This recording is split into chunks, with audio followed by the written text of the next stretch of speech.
Welcome दोस्तों, निशा के kitchen में आपका स्वागत है।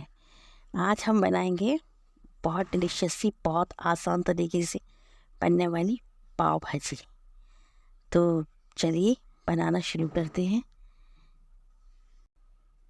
इसके लिए मैंने आलू लिए हैं और बीटरूट लिया है और मटर लिए हैं, गाजर लिए हैं और थोड़ी सी प्याज क्यूब्स कर लिए और इसकी कैप्सिकम, शिमला मिर्च एक पूरी मैंने इसको काट लिया। अब मैंने कुकर रखा है। कुकर रखने के बाद मैंने ऑयल 4 टीस्पून डाल दिया है इसमें और 1 टीस्पून इसमें ज़ीरा डाल दिया है। ज़ीरा कड़कने के बाद हम इसमें पाव भाजी मसाले का 1 टीस्पून डाल देंगे, जिससे हमारे जो मसाले रखे हुए होते हैं अक्सर दुकानों पर, उसका फ्लेवर इसमें दोबारा इन्हेंस हो जाए। और अब सब सब्ज़ियाँ हम इसमें डाल देंगे। सब्ज़ियाँ डालने के बाद इसको अच्छी तरह चला के इसमें टमाटर डाल दिए मैंने 3 और इसमें नमक डाल दिया है। हम इसमें ज़्यादा पानी नहीं डालेंगे, 1 डेढ़ गिलास पानी डालकर 2 से 3 इसमें सीटी लगा देंगे।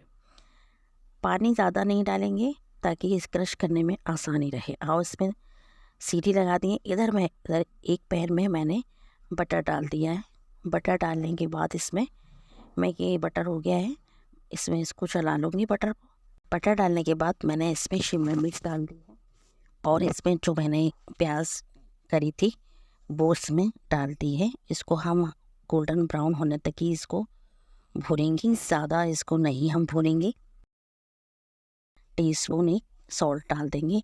सॉल्ट को हम चला के इसमें हमने 2 स्पून पाव भाजी मसाला डाल दिया है। आपकी भाजी के हिसाब से ज़्यादा कम इसको हम कर सकते हैं। और इसमें मैंने कश्मीरी मिर्चें भी डाल दी हैं और 2 टीस्पून जिंजर गार्लिक पेस्ट भी डाल दिया है और 1 इसमें हरी मिर्च डाल दी है और क्रश करके मैंने हाफ़ टी स्पून कसूरी मेथी डाल दी है। और हरा धनिया में कंजूसी नहीं करेंगे और हरा धनिया भी इसमें हमने ऐड कर लिया। ये भुन गया है और थोड़ा सा नींबू इसमें हाफ़ नींबू निचोड़ देंगे। अगर आप खट्टा कम खाते हैं तो नहीं डालें, वैसे नींबू से टेस्ट बहुत अच्छा आता है।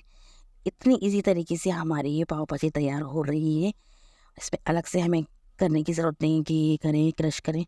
अब इसको खूब खौलने लेंगे। इसको हम पाव भाजी को इसमें हम चाहें तो रेड फूड कलर भी डाल सकते हैं। आपको ये तो अपने ऊपर डिपेंड है, डालना हो तो। अब हम कुकर की तरफ आते हैं, देखते हैं सब्जियों का क्या हाल है। सब्ज़ी खोल के देखते हैं, मेरी सब्जियां बहुत अच्छी तरीके से गल गई हैं। देखिए पानी ज़्यादा नहीं डाला था ना, उससे ये बेनिफिट होगा, जल्दी से ये है ना क्रश हो जाएंगी। अब इन सब्जियों को इसी कढ़ाई में मैं पलट लूँगी। ये देखिए बॉयल वेजिस को मैंने कढ़ाई में पलट लिया है और इसी स्पून की मदद से या किसी भी पाव भाजी मैशर की मदद से हम इसको क्रश कर लेंगे। बहुत इजीली तरीके से मेरी वेजीज क्रश हो रही हैं, मतलब सब्जियां हमें दिखी भी और ये नहीं पता चले कौन कौन सी सब्जियां हैं। बस इसी तरह से अब इसमें पानी डाल खौल ले लूँगी। ये देखिए खौल खूब अच्छी तरह से खौल आ जाए। ये देखिए खौल आ गया। खौल आकर मैं अब फ्लेम ऑफ कर दूँगी। अब हम अपने पाव की तैयारी करेंगे। वैसे तो तवा पाव भाजी जो है उसमें पहले से ही फ्लेवर होता है, पर इसमें फ्लेवर हम डालने के लिए बटर डालेंगे। बटर डालने के बाद थोड़ी सी पाव भाजी इसी तवे में डाल दी ताकि इसमें पाव भाजी का टेस्ट इस तवे में आ जाए। इस तरह से पाव सेकेंगे। और अगर आप नहीं चाहते ऐसे तो आप सादा भी बटर डाल के सेक सकते हो। 2 पाव तो मैंने इस तरह कर दिए हैं, 2 पाव सादा डालकर दिखाऊंगी। सादा भी डाल सकते हैं इस तरह। सब्ज़ी अगर आपको नहीं जैसे इसमें डालनी है तो इसी तरह से आप बटर में पाव फ्राई कर सकते हैं। ये देखिए, लेकिन सब्ज़ी लगाकर आप यकीन करिए बहुत टेस्टी लगती है।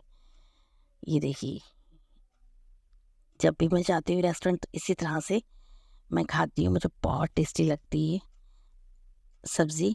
और एक साइड मैंने अनियन रख ली है, इसमें हरा धनिया रख लिया है और बीच बीच में डाल डाल कर खाती हूँ, बहुत अच्छा लगता है। देखिए इसमें बटर डाल दिया है और अब देखिए अब बन गई हमारी पाव भाजी बहुत आसान तरीके से। इसमें ज़्यादा हमें मेहनत नहीं करनी पड़ी।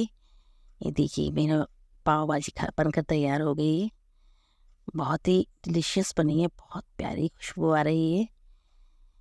ये देखिए मेरी पाव भाजी बनकर तैयार हो गई है। अगर आपको मेरी वीडियो पसंद आई है तो लाइक करें, शेयर करें, सब्सक्राइब करें, बेल आइकन का बटन दबाना ना भूलें ताकि मेरी आने वाली अगली वीडियो की नोटिफिकेशन आपको मिलती रहे। Thank you. खुदा हाफिज़। Bye bye.